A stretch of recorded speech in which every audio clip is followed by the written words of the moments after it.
right, are we rolling? Yeah, we're rolling. Everything look good? In frame? In frame. That's funny. Everything is in frame. Everything in frame. Okay. In frame. This is it. Did you buy your name? Yes. Was that true? 100% true. How do you do that? You go to the state and you figure out how to legally change your name. And it costs. Why did you do it? Because I had a name that had 11 letters and like 4 syllables. So like my what was your old name? Can you mention it? Matuski. Matuski? Yeah. So that's Matuski. 3 syllables, 11 letters. You can't spell it. Nobody can spell it. When did you change your name? Right before I graduated from college. So it was a thing that I was thinking about doing because Noble is a family name. So it's not like a made up, what name would I pick? Oh, okay. But it's a family name and my parents were divorced. And so it was like, okay, yeah, I think I'll do this. It's super simple. The funny thing about it is though, you change your name to Noble. How do you spell Noble? N-O-B-L-E. N-O-B-L-E. Yeah. Easy, right? Yeah. Have you ever fucking seen a single name spelled N-O-V-L-E? No. All the time. Number one, when people read back the spelling from me or anyone else that says it, N-O-V-L-E. And I'm like, there must be this guy. I get on the internet. I search there's not a single person with that name in the world. I switched from this long, difficult name to a short, simple name that is one of the most like iconic and people words. Don't understand it, so which is on brand for you. It's totally on brand for you. The second runner-up when they miss it is Nobel. N-O-B-E-L, right? Yeah. Like, which at least that's a name, and that's like I'm never giving you a Nobel. Right. Never. No, no matter what you do. I'm thinking I got a shot here. At least you didn't get Buellered your entire life. Bueller. Yeah. People think it's so fucking creative too, every single time. Oh, I've never started, man, dude. In grade school, what? Were you in grade school with him too? No, high school. High school, but it was real. What'd you say? Bueller. It was real. People would do that to him. No, but what did Pat's friend call you again? Wheeler. They're calling you Wheeler. Yeah, I don't know. They started calling me Wheeler. Bueller. He's cool enough to get that off. Where I was like, that is an alternative. So nickname you know, I had a big run-in with Mr. Bueller. Oh, please tell. This is a great example. Of a great story that needs to be told. Tell me about this. Have you heard it? Have I told you guys? Bits and pieces. Every David Noble story is told in bits and pieces across a span of 3 years. So that's the point of this. My points are stories that you've mentioned and never elaborated on whatsoever. Okay, so anyway, Ferris Bueller. So, and this can be validated by Russ McCarroll. So Russ and I start, and I'm like, I must know Russ from somewhere in life. We've crisscrossed, like our overlap, because our overlaps were so many. Like we lived in the same neighborhood in the West Village at the same time and all this stuff. So one day we were sitting there, and I said, well, Minetta Tavern was my place. And he's like, oh, that was my place. And he's like, I think it was there for this kind of, this was in Miami. It might have been in Miami, where it was like, so Taka, the owner, he was like this great guy. And Ferris Bueller used to sit at the end of the bar and drink martinis with this older guy. Nobody's calling him Ferris Bueller, by the way. And he used to hit on NYU chicks. Yeah. Because his wife was being really famous at this point. Right. Yeah. Ferris, come talk. Like, yeah. Like, is he still with that? Yes. Oh. Yes. And he used to sit over there. And now I'm not saying I'm any great person because I was drinking and I had a picture. When I was alone, I would drink with Oil Can Boyd because I had a baseball card of Oil Can Boyd. He was called Oil Can because he drank so much before playing baseball. So that's the scene. Every person, every time, I refuse to call him Matthew Broderick. Yeah. I'm like, Ferris Bueller over there, he might think something about it. And then, of course, if you come with me, you want to get a picture with him, right? Yeah. And he would refuse. And then I'd make the owner make him take a picture with my guest. So, like, in that whole summer, I must have saw him 40 times, 50 times, something like that. It was just like all from May till September. Like, I was drinking with Ferris Bueller on a regular basis, and he just hated me because it's like, I guess he doesn't like to be called Ferris Bueller. What were you drinking? Me? Could be anything. Probably gin and tonic, probably vodka and cranberry. Those two were like In the summertime, those, refreshing and light. Gin and tonic. That's a broken person, I feel like. Dude, we didn't have all these fancy bespoke cocktails when I was drinking. That's true. Yeah. At the time, you're a lawyer when you're fucking around with Ferris Bueller. No, I was a law clerk. Law clerk? Yeah. Okay. I was a law student, law clerk. So how do you get here from there? Like when did you decide that you hate being a lawyer? Well, about 5 minutes after I became a lawyer. I loved being a law student, hated being a lawyer. I was good, like, intellectually as a lawyer. I just couldn't care less. Being a young lawyer is all about dotting I's and crossing T's, and you guys have known me long enough. That's not my specialty. So I could do the more advanced things really, really well. But, like, I lost a $40 million note one time. Oh. And, like, the original note, you need that in court to collect the money if you have to collect the money. The original one. And I lost it. And, like, I'm like, Eugene, what do I do? He's like, put in one of the photocopies and send it to the bank. They don't look at all that book. Because, the book's 1,000 pages of documents. Like, 3 weeks later, about 3 weeks later, I get a call from Joe Dowd. And he's like, and not the student. We have a UConn student that follows us. We know what Joe but this is a different one. And he's a lawyer. He's a couple years. He's like the senior associate, and I'm the junior associate. And he calls me in, and he's like, "Hey, I got that in my mailbox." And I'm like, "Oh yeah, that note." And he's like, "We're never going to talk about this again. But this is never going to happen again." So then I take it. So I go back to Eugene. I'm like, "Eugene, I got the original note. What do I do?" I can't call the bank and be like, "Yo, I have the original note. I put a copy in the book." And, like, yeah, it was an awkward time. They finally called me about maybe 3-4 months in. And I'm like, "Oh, let me check the file." And lo and behold, I found it in the file. Yeah, that would have been a very non-David Noble thing to go to the bank before they're asking, like, where the fuck is the note? No, because, like, why if they never do? But someone did it. Why if they never do is a David Noble mantra. Put it in the file that as soon as any litigation happens, the first file they're going to open, there's that piece of paper. So, like, that was our Eugene Kaufman came up with that. Okay, We're naming names today. We're naming names. Like, let's burn. So let's burn the world. That's the one of the anecdotes, one of the many anecdotes. When is the fuck this moment? When did I quit? Yeah, So I quit the big firm, decided to start looking at smaller cities, smaller firms, more boutique type stuff. Figured I could do the things I needed to do there. Because you were bored out of your mind. Yeah, but it wasn't so much bored. I just wasn't as great as I wanted to be. And I was like, oh, maybe I'll just go do this for fun, make money and that shit. Did you really care about being very great at being a lawyer specifically, or just being great at something? Whatever I was doing. Yeah, I was like that. Yeah, so it didn't matter. Like, I'm not going to do. So I do a lot of things that I'm not good at, or that I'm just good at, like paint or play piano. Like, I'm bad at playing piano. I can read the notes, and I can kind of, if I practice a little bit, I can kind of play it, but I have no rhythm. Very, very unusual for an autistic guy to not be good, or to not be good at playing the piano. No, I can't I can't hear the notes. I can't hear the music. I can read. I have very bad hearing is what I found from mowing lawns post lawyer. We'll get there. Yeah. No, that was while I was a lawyer. So yeah, so I'd like to do things that I'm learning, try new things. I do that. But, like, what I do day in and day out, if I'm not the best, I don't really want to do it. Mm-hmm.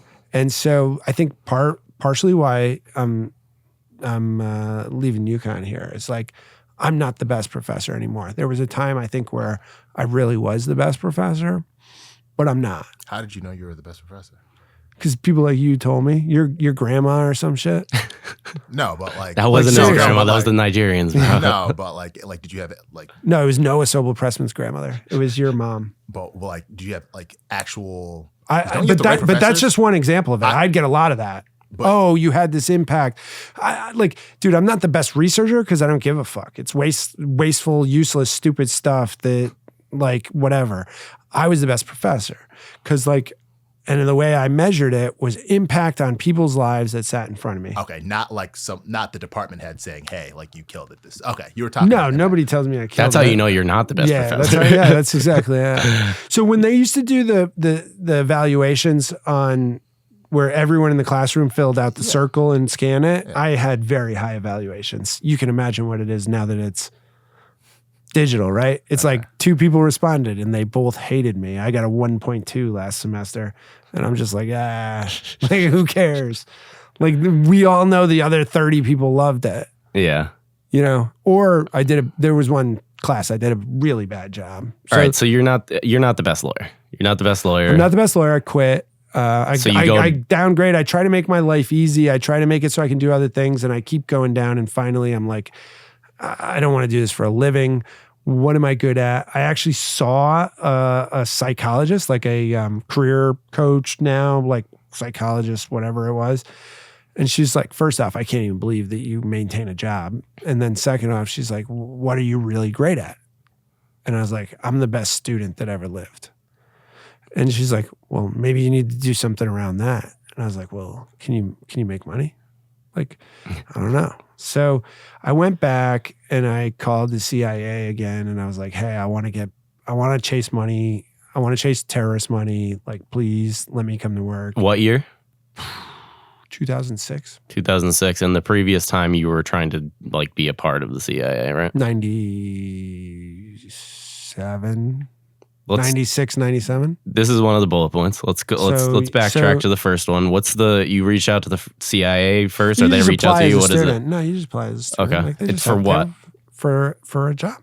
Like, is it a specific job? You're just trying to be part of the organization. How does it work? So there's agents, right? Like I'm not a field agent. Analysts. That's 19-year-old David is analyst, right? And then there's like, I was looking at the benefits and they're like, oh, we'll pay for your PhD. Oh, we'll send you here. Oh, we'll do this. So I was like, this sounds good. Bill Clinton stopped hiring people. They stopped hiring and that went away. Also, the Berlin Wall had fallen. We were friends with Russia. Like, what do you need the CIA for? It's a party now. Yeah. So 2006, different story. Yeah. Right. 2006, we were fighting the war on terrorism. And like, I get this call from this woman in Colombia. And I'm like, what the fuck's going on? And she's like, oh, we want you to go to teach the Iraqi people about capitalism and democracy. And like, you're going to drive around and don't worry, we got security and I'm like, yeah, I'm not doing this. No, like everybody dies that does this. Like me in Western Iraq, like I'm ending up kidnapped. Mm-hmm. Like this ain't working. So I'm like, I want to go to Arlington and I want to follow the money. Like that's what I'm good at. And they're like, no. So I did say like, how could I do this? And they're like, psychology degree. That's where we could see you getting in there. You don't have one. And I was like, oh, okay. Like PhD level leadership, be able to analyze why people are doing things. So, okay. So I sent off some applications and got in some places, but I never pursued that again. But you got in, you went to Alabama. That's how you went to Alabama? Okay. Yeah. And I was thinking, I'll just do like leadership, like psychology of leadership and stuff. And like first semester, I was like, everything I thought a PhD was not true. Okay. What was it? What did you think it was? And then what was it? I don't even know what I thought it was. What it was learn math. Right? Really? Yeah. Learn math. Seriously advanced math, seriously advanced statistics. Are you good at math? Or were you good? Like naturally, I guess is what I'm asking. Yeah. I do math in my head when I'm not doing anything. I'm doing math. Huh. When you see me just like I'm probably doing math. Like just what kind of math are you doing? Dude, every kind. Like arithmetic. Is it money? So it's not money math? Sometimes. Like it just depends what the stimuli is. So like when I was running the marathon, it was like I could train. I was really good at training for the marathon in New York because I lived on 72nd Street. Well, I knew how far it was all the way up the streets and down the streets. I never ran sideways. I always ran up to like 180th. And then once I got to like below 4th Street, I was like, oh, this place sucks. Because like there's no math. Yeah. Like Houston. How do you do math with Houston Street? But Can like, you believe that this guy is not good? Imagine if he had good hearing. He'd be amazing at piano. I think I can read. So I learned how to read music. That was what I learned from the people at Juilliard is like, oh, you can read music really well. When were you at Juilliard? That's where I learned. That's where I was trying to learn how to play the piano. Okay. What? Who would you call? The person on the subway wall? No, I would call the people. Well, I at don't know Juilliard. if you're what's his name, Jason or whatever. He almost got punched by the Dude, Philharmonica. That's yeah. No, I called the PhD students at Juilliard that were pianists. They had no money and they did it cheap and they had access to a room with a piano like all across Juilliard. Plus then you get to tell a story when you're at dinner somewhere. You're like, oh, I studied piano at Juilliard. Yeah. And they're like, that's how a did good you do dinner it? story. How did you do it? Yeah. Right? Like always for the story. So you're back, you're at Alabama, right? You're going for this PhD program. Kevin taught me piano. He was very good. You're going for this PhD program. Excuse me, I'm this fucking winter cold thing. I want to get into the hockey days too. Oh, the hockey days were great. Yeah, that's why. Epic. So first of all, you Epic played days. hockey in Finland when you were younger. Yeah. So I grew up playing very competitive hockey. Came through junior high school program that was like top in the probably country, 1 or 2, and then like left. I wasn't very good. That's the reality. What'd you play? What position? So I, surprise, I played all the positions, right? At some point, like, where do we need somebody to go that won't fuck up really bad? That was my position. Like, what does the team need? So a lot of what I did was played on Brian Berard's line because Brian Berard get the puck, first round draft, first pick in the NHL draft, 1995. He get the puck and he was gone. Like nobody. So you still needed a defenseman like back. So I had very low ego in that way and could do that. And like also it was really great to play hockey with Brian because I had one design play in my head whenever I got the puck. So you get the puck in hockey. It's scary if you're not good with the puck. Like I'm good off the puck. Yeah. I was never good with the puck. So you got to have a play. And if you're playing with Brian, there's a play. Yeah, Find Brian. Where is Brian? Yeah.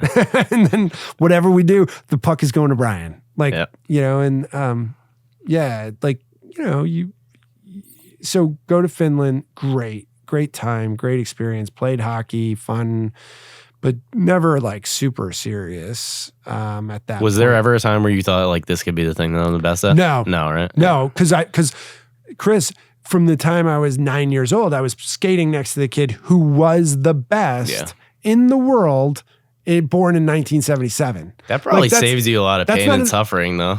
Absolutely. Because you're not clear or not until you see, well, okay, this is the greatest. That's yeah. like unequivocally the best hockey player born in 1977 stood next to me for 5-6 years. Yeah. Right. And watched him play. And like, I ain't that. Was there something at that point though that you thought you could be the greatest at? No idea. No idea, right? No But idea. that early, you did want to be the greatest at something. Always. From the time I was like 3. Yeah. So Same. first memories are me all like, you know, like someone asked me recently, like, what did you want to be when you were a kid? The Pope. Why do you want to be the Pope? You're infallible. There's like, you're infallible. Yeah. You can argue with me all you want, Chris. I'm the fucking Pope. But I'm the Pope. I'm infallible. You can't argue with God, bro. Like, it's like, do you ever watch Grandma's Boy? No. Oh, you watch that? No. You guys go watch it. So he's like, you can fuck with a dog, but you can't fuck with a lion, bro. Right? Like that you can't fuck with a lion, you can't fuck with God. Yeah. What's the time period between when you stop playing hockey and then you start to build the program at Alabama? Yeah.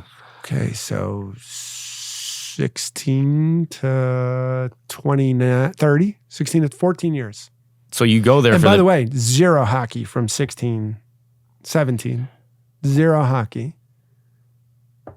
till 30. Was it like a preemptive plan to get involved, or you just got there and you were like, I was making wanna... fun of Mark Smith. He was at the bar, and this is a little Asian kid. He's in the FBI now. Good dude. He's at the bar, and he's got his hat on backwards, and it's an old Alabama hockey hat. And I'm like, Alabama hockey, that ain't a thing. Yeah. Like, just start roasting him. Yeah. And they're like, those kids came over. I had no friends first year at Alabama.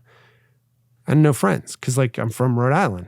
You're at Alabama. The PhD kids are all like, I ain't hanging out with them. Yeah, but you fucking make friends everywhere. That's surprising. Yeah, but I did. I mean, I went to the bar and I didn't drink, and I hung out, and like I watched Red Sox games at the bar. There's a great sports bar, Houndstooth, before it got torn down and rebuilt.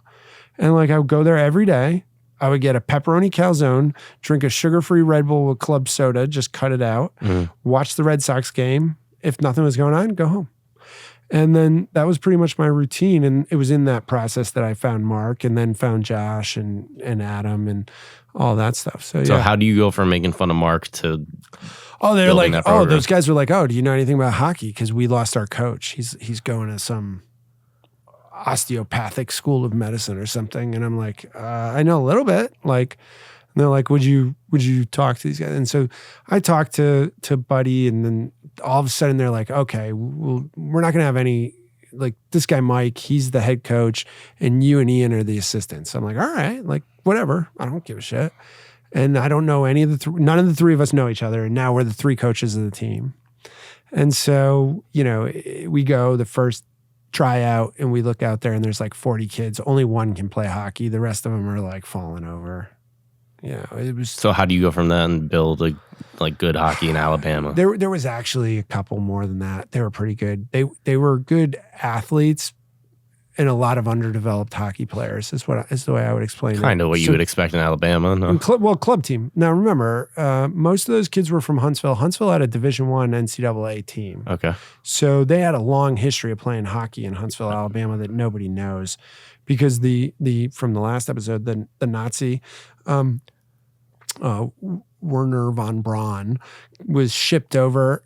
He was stolen from Germany. He was a rocket scientist brought over here. He did not like Los Alamos in New Mexico. He's like, I want something with hills and woods, or I'm going to Russia. Typical German. Yeah. So they put him in Huntsville, and they built the Rocket City, Huntsville, on that. And those guys, for some reason, loved hockey and always did. So Huntsville has a huge history of hockey.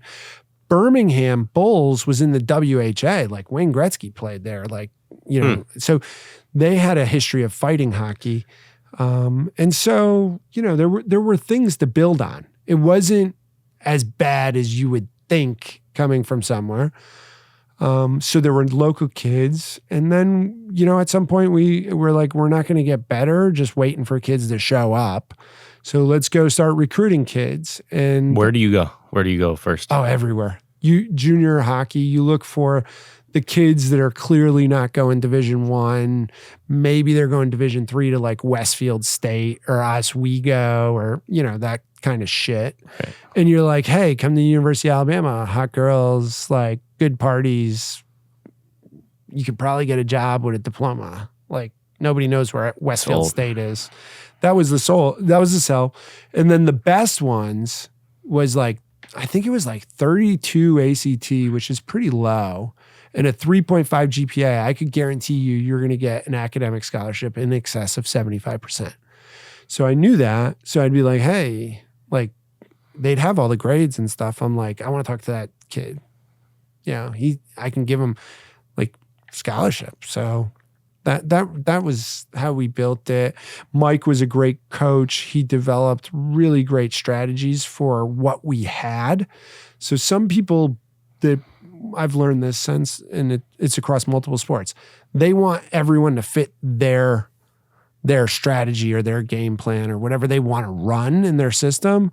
Mike was able to move between systems. And that's why we were able to get better than we were at first. And then all of a sudden we were able to get better than everybody in the South.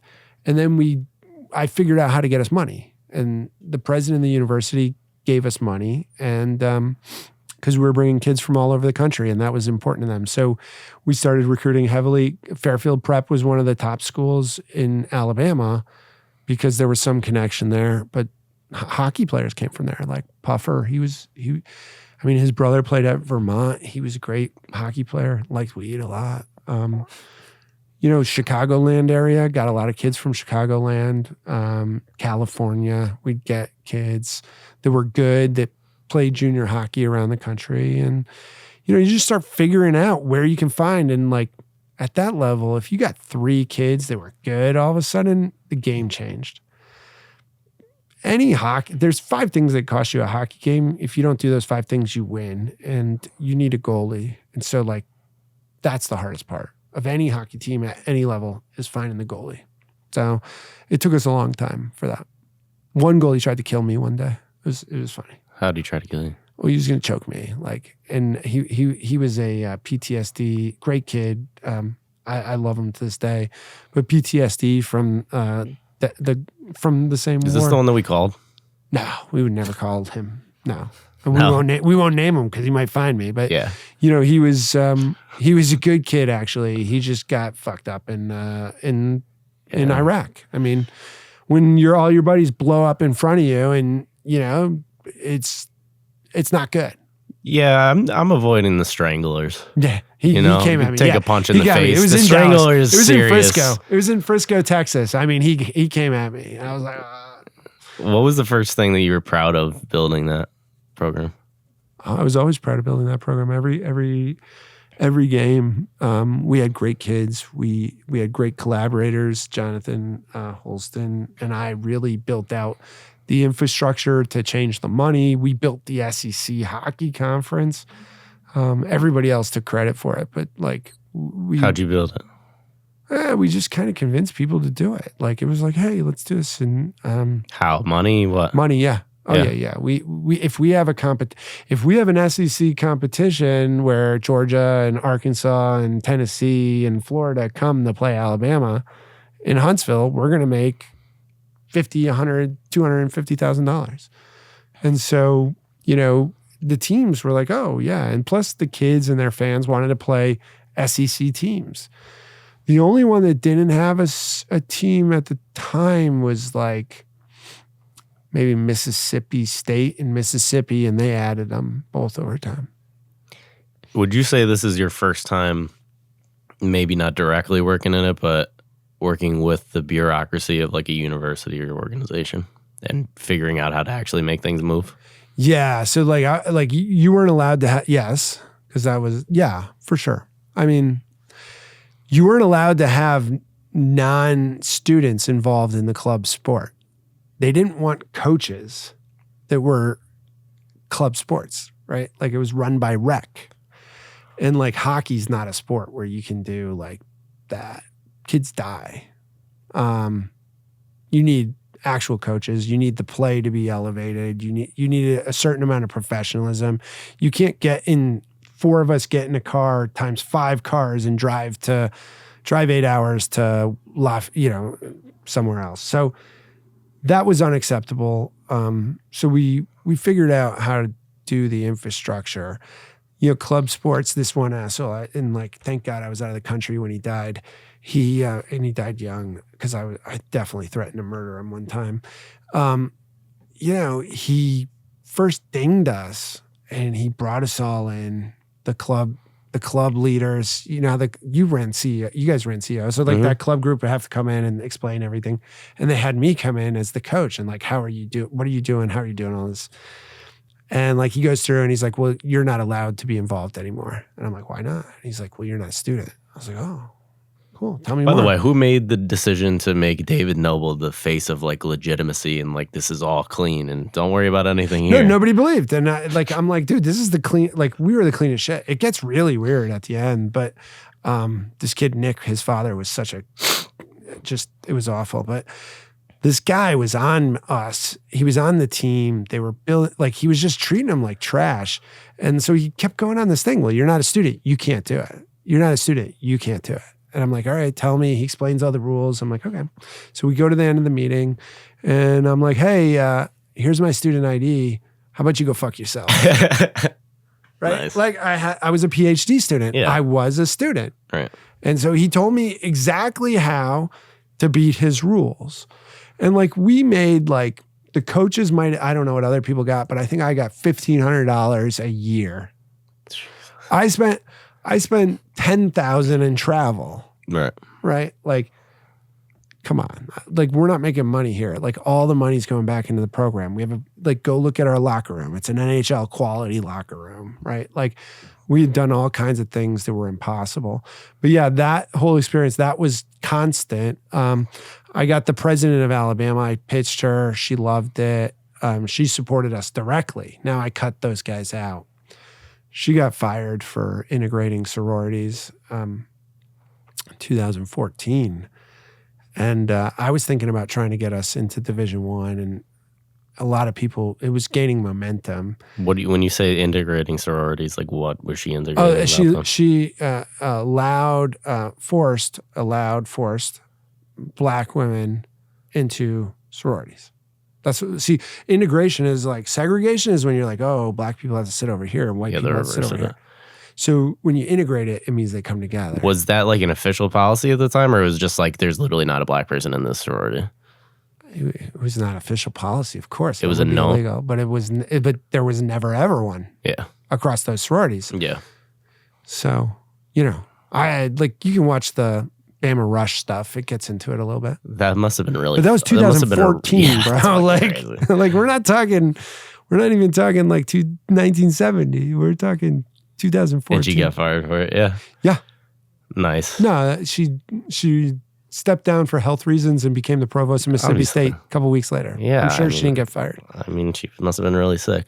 Yeah. Sick in the brain. Sick. Like, why the fuck did I do this? I lost my fucking job. Yeah. No, she had no choice. There was a trustee. It was sure. like there was a girl who was Black who went through the process that clearly would have qualified on any metric that you could come up with. Yeah, and they put her through all the shit and then showed her the door. And then showed her the door. Yep. And like, we're not talking one sorority. We're talking like 47 or some shit. No shit. Like, yeah. So, yeah. And then her grandfather was on the Supreme Court of the state of Alabama. And then shit changed that week. And then, and then end of the year, she was gone. They called me in the office. They got a parent to complain because we were moving up levels. They fed this parent all these lies. Like, one of the things I did that was so smart in that process, like really, really fucking smart, is I never touched the money. I never had any. I didn't even know what bank they were using. Who was handling the money? Well, the student leader. Like, never touched the money. Like, so I got like a request from Club Sports and this parent for all this information, again, on the finances, all this. And so go in, I'm like, hey, this is great. Like, you're doing this. Like, tell me more. Oh, wonderful. We want to help you. Like, all right, are you going to give us this? Oh, I can't. Why not? Well, I don't know what bank we use. I've never touched any of the money. Yeah. So that also pissed him off. That's also the day where I threatened to kill him. So like, when he died 9 or 12 or 15 months later, I was glad I was in Switzerland. Yeah. I was in Switzerland. So like I was in Switzerland, didn't do it. Questioned and released. I didn't do it, but I did lose my cool that day. I did not appreciate being accused of stealing. Huh. So what's to kind of wrap this up, because I want to get to a couple other things. What's the height of that program look like, and then how do you? Oh, they win national championships. Yeah. With us, the height of the program was we were playing for the Division III club championship on our home ice. We should have won. We were up 1-0 in the last minute. Michigan State tied it up and then won in overtime on our home ice. It was the national championship that I always wanted. I had been stuck a couple of times at that point. So I was like, oh, like, this sucks. Another loss. Yeah. But I designed it to win that championship. The players, like the timing, I bid on and won the national championship for our own ice. Yeah. Like, the whole thing was designed. That was also the year after we had won the Coach of the Year award, and Mike, really did a good job. So like, we had everything in place. We were ready for the jump up. Like, but how do you leave? Are you chased, or you leave? Middle fingers, like Like I got better shit to do. Sensing a pattern of sorts. I got better shit to do. Yeah. Than this volunteer job and be insulted. Like I'm working in Connecticut, flying down here on the weekend, running these games, recruiting in Canada, recruiting in Chicago. Wait, you were on the professor grind up here already at that point? Yeah. Well, I didn't know. Yeah, I was hired in 2012. I didn't know that there was an overlap and there. I quit May 2015. Oh wow, so 3 years of that shit too, huh? Yeah. Math. Yep. 3 years of the commute. And then 4 years. 4 years is a commute because the year before that I was at Lubbock, Texas, but you got to leave Lubbock when you're there. So like that's bad. I know nothing about Lubbock, Texas. Don't go. Why were you there? And why? I got hit by a tornado. So my house got hit by a tornado and I had to find a place and they were willing to take me in for a year. All right. So how are you in Alabama and then decide like, yeah, I got to go. What branch were you at of UConn? The Waterbury? No, so UConn's so I'm a square peg. I'm interviewing for jobs. I'm a square peg. None of the round holes fit. People that are far inferior to me are getting jobs at shitty schools that are not even interviewing me. Yeah. And I'm like, what the fuck? A job comes up. Well, Rich Dino calls Ron Mitchell at Texas Tech and says, I need this. Do. He's like, you know anyone? He's like, David. Next office over. He's like, would you go to UConn? I was like, yeah. Going home. Next thing I know, I'm on a plane. I got a job from Rhode Island. Okay. I'm from right down 44, 40 minutes. I'm closer than you are to UConn. Yeah. Gotcha. So come in, look at the job. They need somebody to be a road warrior. I'm a road warrior. I don't want to be like settled down because I'm spending time in Alabama. So Tuesday in Waterbury, Wednesday in Stanford, Thursday in Hartford is all fine by me as long as I can get on the plane Thursday. Fly back. So worked out. I mean, it was a great match. And this was you were being a professor at this time. You were teaching at all those places. That's how I made money. Got it. How old were you at the time? 2012, 12, 23, 35, 36. Yeah. Somewhere in that range. Yeah, it's 12 years ago. So you leave, get chased out of Alabama. A little bit, yeah. How does that change your relationship with UConn? I also was getting married that summer. So like I was leaving Alabama. So like I got chased out without a doubt, but I was leaving anyway. Yeah, you seem to align the timings of these things. I know when they're coming. I got run out of Greensboro too. Like, I know when it's coming. I don't even know what that's in reference to or anything about. With the golf tournament. Oh yeah, another. This is what I mean. That one didn't even make the bullet point list. Yeah, it didn't even make the bullet point list, but it's huge. 2,000 volunteers like saved the Greensboro golf tournament. That's before the football, or excuse me, hockey in Alabama. Yeah, saved the Greensboro PGA Tour event. It's now the Wyndham Championship. Still run by the guys that were there, were part of it with us. I was the only one that had to leave town. So, I took the grenade. You know what I mean? Like, I'm always Were they chasing you with grenade. clubs? Like, what's happening? No, it was just time. They weren't really chasing. It was just like, we were all like, yeah, maybe I don't need to be here. That's where we get. When you change everything, like, look, I'm creating change everywhere I go. And like at some point. Do people mistake you for a con artist? Oh, all the time. Yeah? Yeah. Why are they wrong? Because there's no con. Like, there's no con. It's just I see a future that they can't imagine and I start working to build it. If I fail, that's not a con. Yeah. I see a future. I want to make it real. I start building it. I start building teams. I start accessing network. Like everyone questions. They don't. Are you leaving these places better than you found them? Way better. Yeah. Yeah, that was. So why are they chasing you out? Because it's the people, not the places. The people have to deal with the repercussions of the change. So the people that have thrived in mediocrity, they don't get upset that you came in and did what they couldn't or were unwilling to do. Level up, yeah. And it's not that they couldn't, it's that they can't see it. So they don't know to do. Then there's fear. So they're afraid of failure. So they want everything de-risked before they take the first step. Well, that's not how fucking change works. You start doing, and then the world changes, and then you're either a genius or an idiot. right? So most people can't handle being the idiot.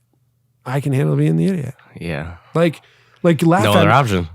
Brian, laugh at me. Go ahead. Laugh at me. Like, what do I care what you think?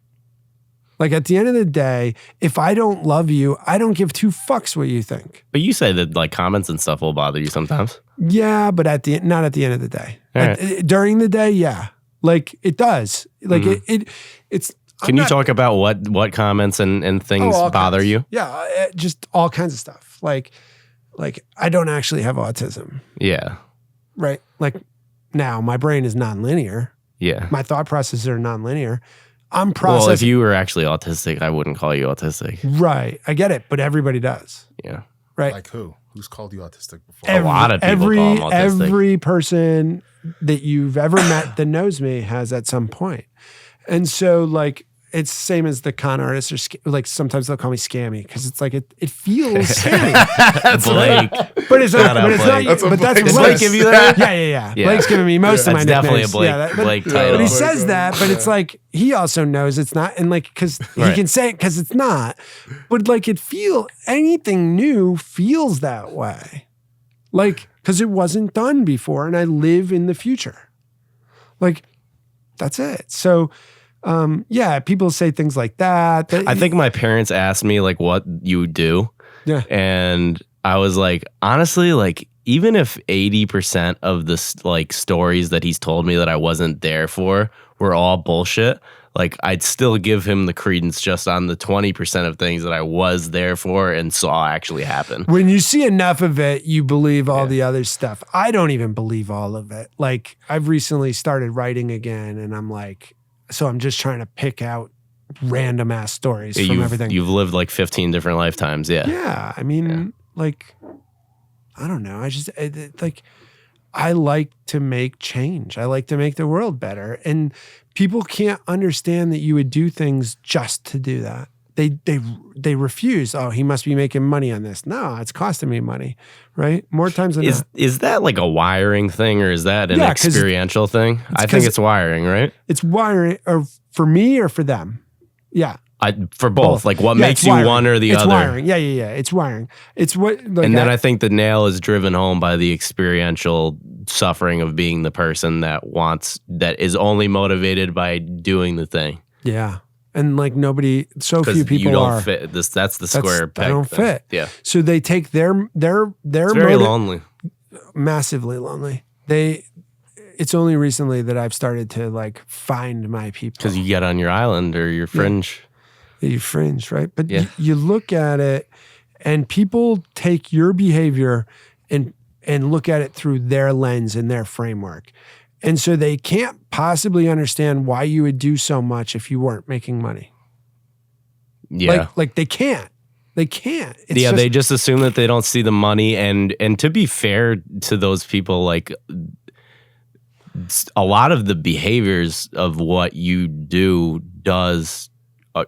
are related to like a scam artist, a con artist, like that sort of thing, because they are changing and shifting an organization as well. But what's the result of it? Like, is the result that this ecosystem is better, or is the result that I conned 150 people out of this money because I made them go sell knives and pay me all the fucking money? Like there's a difference. I have never been better off. Like Cuisinart didn't fucking make a Worth Institute. I've never been financially better off by any of the things I do. I simply have elevated status from the accomplishments that I have. Right. And so that's the only way. I've only been compensated post success. But aren't the relationships the most important? Like, I feel like... Yeah, I mean, but now you go through, you can go, you know, you guys know some of my oldest friends now, right? Like, you see how it all comes together. And there are people you'll like, oh, who are you? And it's like, oh, I've known David for 20 years. We're best friends. And like, I got 50 best friends. I got 4 grandfathers. I got, you know what I mean? Like, it's like, how do you have 4 grandfathers? Oh, well, that guy, he's my grandfather now. Like, because that's who he is. Like, I don't know how to explain it to you. Is Peter Worth a grandfather? What? No, but he's exceptional. He's exceptional. And I think, so it was recently explained to me that I am the hard choice for everything. For who? Everybody. Like, I'm the hard choice. Like, if there's 4 choices, choosing me is always the hard choice. Because you're the most risk, like... Not risk. That's your framework. I'm the one that causes the most work, disruption, pain in the ass, all of those things. No, that's not risk, because it's not related to like negative outcomes. Risk is like something bad's going to happen. But you just said you're going to shake up the entire system. So how's that correct? Risky from their That's not risky. The systems that I shake up are already dead. But I'm just, they're already dead. I'm saying, the risk is not risky from their perspective. The greatest risk is staying in it. Yeah, it's not risky. It's a concept that you may think is risk, but it's totally wrong definition. So like the risk is when like you're going to lose something. I'm the hard choice to fix something. So it has to be worth enough to fix it. In very few circumstances, there are people that understand that. And those it's very people, good when those people are billionaires. It very much helps. Or close to it, right? Yeah. And those people are at least financially don't give a fuck about what anyone else says. That's the right choice. I have made a career outside of the system in a giant pile of wealth. You don't make that in the system. You make it outside. You get moderately wealthy, 100 million in the system, right? You don't get Peter Worth money inside. So I've done it outside. I know how much work it is. I know how hard it is to change the world. I know these things. So you don't worry about the hard choice. You're just looking for the right one. All right. So and that's the only time I've ever been selected for anything. So let's go there now. Why is this time different? Like you've had this pattern of going into systems, shaking them up and rebuilding them essentially in the framework that you think is best. Why is now different in terms of the give and take thing that you were talking about with Jason? Like why is now more about is it more about taking than giving now? No. It's about taking enough so I can give. So I want to give at scale. So I need to figure out a way to finance it. And like so you're basically just jumping a few levels in terms of the scale of the systems. Like you're not doing Alabama hockey, you're doing... I'm not doing anything. I'm helping you do Fringe podcasts. Mm-hmm. I'm helping people do things. I'm helping Andrew Burns, right? Like, because I can push a phone number and they'll answer and they already know that I'm not fucking around with them. Like, I've gotten there with enough real people that real recognizes real. I don't even have to know what you're saying, David. I know you know. I never do know what the fuck you're saying. You're not alone. Only a couple people do. But I mean, I think like, yeah, they're like, oh, okay. And so you have to de-risk it. And one of the things I figured out on de-risking is like someone said this to me recently. Thank you very much. Was buy versus build. Why would you want to buy? Why would you want to build something when you can buy it? You don't like money, but no, but like you can use other people's money. Other people have money, if you can, and it's less risky to buy it. So, like, think about a CEO for a company. Would you want me to learn how to be a CEO, or would you rather take someone who's a really great CEO and buy them to build with me? The latter. The latter. Every time and twice on Sunday, right? And again, do I want a young CFO that doesn't know fuck all about anything? No. Give me the meanest, orneriest, toughest finance CFO in the world. That's what I want to work with. And so like through name, image, and likeness and through UConn Athletics and through some of these things, I've devised like, I don't want to work with the second best podcast producer in the world, ever. Unless they have the potential to be number one. And so, and beyond that, like go down the number. Same thing with everything. I'm only interested in working with people right now who have the potential to be the best in the world at what they do. And I just want to help them try to get there. And if we miss, so what if they end up the 8th best in the world? Right? Like we all got rich. Do you still think that I should have attempted to purchase? Yeah. Just to, why? as a cathartic release. This is much better. Well, there you go. That's release. For you. I think you're wrong, though. You think it would have been a more cathartic release to figure out how to finance purchasing it? I think it would have been awesome to look people in the face and say, I can buy this, and like it ain't even going to be a thing. Okay, no. Okay, now I'm going to go build. That's my take. I think it would have been great, not then, but when you are on top, you signaled it that clear. Like so clear that it's audacious to look at someone and go, I'm better than you. I know it. And you're going to know it. I'm going to do that anyway. But it's different. Like I just think that moment that would drive more, but it's okay. My caveat is that like, I'm with you on the buy versus build thing, except for this, because I care about the details of how everything happened and the story of how it happened too. Anyway, I figured they wouldn't have sold it, so it wouldn't have mattered. Yeah, I know. It would have just been the rubbing their face in it. What are you trying to change now? Myself. In what way? In a positive way. I want to reinvent the entire university system. Starting where? Well, I ain't telling you. I mean, I want to reinvent it. Like I have in the new beautiful mind layer, I have a piece of paper on the wall, and it's like, what could the university be? Not UConn, not any university in particular. What could the university as a construct be? Because like what it is now is useless for people. So someone has to break the whole thing and start over from scratch. And I think I want some of the people that know it's broken, presidents, right? Board of trustees, like they all know. Every one of them knows this. Like if they were able to like say it without losing their $1 million job, they would tell you the university's completely broken. We're not affecting our goals, like these things. They're just look, it's what it is. It's not their fault. They didn't build that. They didn't not change it 30 years ago. Are they complacent? No, most of them are not. Most of them are trying to do the best they can do. Absolutely. Without a doubt. They absolutely want to make it better. They are trying. They're not trying to convince themselves that they're trying. No. These are good people. You don't really get there. They're good people. I know like in the last week, I've talked to people at Michigan State, at Boise State, of course, UConn, UMass, Alabama, Florida. So like, and they're all good people. They're all people that I'm proud to know.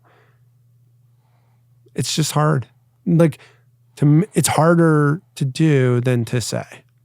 And if I knew what to do, I'd be doing it. And I don't know. So now I got to figure it out. And I can't do that if I'm worried about the routine politics of any one particular university and the petty squabbles and all those things. So I have to get outside of that system. And I think college athletics is the way to finance it, because I know more about college athletics now than probably almost anybody, especially anybody that's never worked their entire career in it, right? I've never worked in college athletics, but I've been watching for a long time. I've been learning. I've been talking. I've coached. Why do you have rings? Why do I have rings? Championship rings, by the way. Like who gives you the ring? How does it work? Yeah. I assume it comes from the coach or the athletic director that puts out the request. So you don't even know? No, you don't know how it comes. You just get an email that says you have the right to buy a ring. And then I've had conversations about how someone gets the right to buy the ring and how much and this. And so I know you have to contribute. I know you're definitely pursuing getting a ring. I'm going for another ring. Yeah. I'm going for another one. I'm going for all 10, man. I don't give a fuck. So I see. Yeah. So in different sports, but you just get an email And in the email, the honest to God truth is in that email. And it says, for your extraordinary commitment to the success of this national championship team. And like, I know who gets them, and all of them have done something, or almost all of them have done something. Or do you want to say whoever you just thought of that doesn't deserve it? No. Had to try. No, good guy. But I mean, it's like, oh, he sat behind me in one of the ceremonies, right? Like, yeah. And I'm like, oh, what are you doing here? But he's probably done something for them that I would have no idea about, right? No way to know. Yeah, and I think, like going to the White House was cool, like for that. Those things, I enjoy those things, having seen those things. You want to do them over and over again. When you get the ring, you want to win. Like, I know why Dan is why he's at right now. I know why Dan Hurley's like that, because he wants the next one. And, we can have disagreements about how you do things and what you do, all that. But I know why he does what he does. It's to win every game. And he lost last night. So I think we wrap on this. Yeah. What is one thing that people get wrong about you that you wish they didn't? My intent, by far. I wish every person recognized my deep desire to help. Yeah.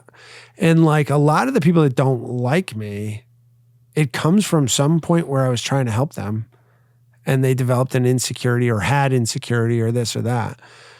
It's not like, but definitely like that's the one thing I care about most, because it's probably, you asked about things that hurt. That's probably the thing that hurts the most, is when someone says, I'm doing this because of something that's absolutely not true.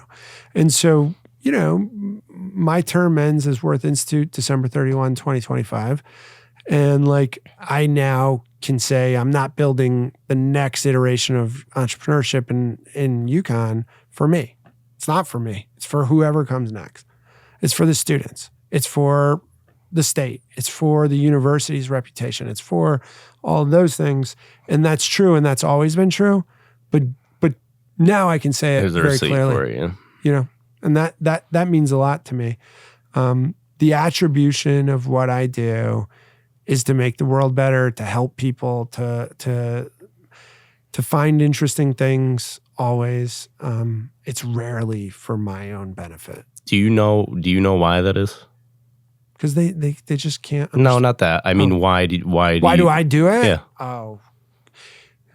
Someone Someone once told me I end up getting wrapped up in something, and then all the worst characteristics of myself become part of it. That's how he explained. I'm like, how'd you end up in this? He's like, that's how it is. And like, yeah, that dogged, I'm looking to bang my head against the wall for 3 years and do the thing nobody else can do. Like the things I've done, that's like a prerequisite. Nobody else can do that. Maybe I can't, but I don't believe anyone else can. And so then I'm interested, because it's a challenge. Waking up and going to work and being a banker on Wall Street, that's easy shit. Like that's hard work, spend enough hours, be smart enough. There's no nothing to it. The shit I do, like that's hard. There's no path, there's no playbook, there's no rules, like it's creativity. It's at the max. And so I just see the world differently than people. I see a lot of different data points at one time, and I'm able to like make sense of it faster. All the things I've done, people eventually come along to that. It's just like 5, 6, 7 years later. Like Crypto Bro over here, right? Like I was doing that in 2015, 2016, 2017. You left too early, but. Yeah, no, I not really. I think. I hope you had a few thousand X's, I hope. Yeah, so. We'll see. So yeah, I think that those are the pieces. How does that type of intent align with the Hollywood character? Because both are real. One of them is embellished for sure. Yeah. Like no, they all are. It's all. It's that's my scammy for you. Yeah, it's all. Well, no, listen, but listen, it's like I said this to someone yesterday. I said like the real test of what I think about you is not what I say to your face, and not how I act around you. It's what I say behind your back. Mm-hmm. And they're like, what do you mean? And I'm like, well, I'm going to tell you whatever I need in this meeting to get to where I need to get. If I got to be mean to you and yell at you, I'm going to yell at you. I may also be thinking in the back of my head because I don't have many times where I go, I'm almost always in control now. I've gotten very good at that. And so if I'm yelling and cursing and like, it's intentional. And like, so I'm like, I'm doing it to get what I want because this is the pathway to get it. What I say behind your back, that's how you know. And like, well, the person was like, well, how would we know? And I was like, there you go. I wonder on that. Yeah. There you go. Good job. You do good. You too. It's hard. And if you want to book him for your podcast, he's dying to be booked. I am. I want to get into the